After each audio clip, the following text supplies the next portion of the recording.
তো hello guys, কেমন আছো সবাই? আশা করি সবাই ভালো আছো। যেহেতু আমার দিদি মেকআপ আর্টিস্ট, তো দিদির ব্রাইডরা ডিমান্ড করে, দিদি তুমি আমার জন্য একটা মুকুট নিয়ে এসো।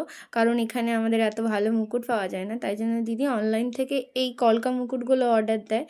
নর্মাল মুকুটের থেকে এই কলকা মুকুটগুলো পরলে ব্রাইডকে আরও সুন্দর লাগে। দেখতে পাচ্ছ, এই সাইডেরটা হচ্ছে নর্মাল মুকুট, আর এই সাইডেরটা হচ্ছে কলকা মুকুট। তোমাদের কোনটা ভালো লাগছে অবশ্যই জানিও। তারপরে দুপুরবেলা বাড়ি এসে অঝোরে বৃষ্টি হচ্ছে, দারুণ লাগছিল।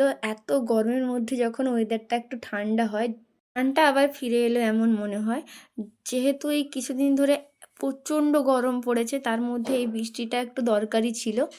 আজকের ওয়েদারটা ঠান্ডা ঠান্ডা পেয়েই আমি সন্ধ্যাবেলা অর্ডার দিয়ে দিয়েছিলাম বিরিয়ানি। আমি তোমাদেরকে এর আগেও সেই রেস্টুরেন্টটা তোমাদেরকে দেখিয়েছি, টিকটক রেস্টুরেন্ট। দেখতে পাচ্ছ 100 টাকার বিরিয়ানিতে 2 পিস চিকেন আছে আর একটা বড় সাইজের আলু। আর রাইসের কোয়ান্টিটি তো কোনো কথাই হবে না, পুরো থালা ভর্তি হয়ে গেছে। আর এই থালাটা অনেকটা গভীর আছে। আর বিরিয়ানির টেস্ট, আহা হা, কি বলবো তোমাদেরকে। আর যারা যারা ভিডিওটা দেখছো অবশ্যই একটু লাইক করে দিও আর সাবস্ক্রাইব করে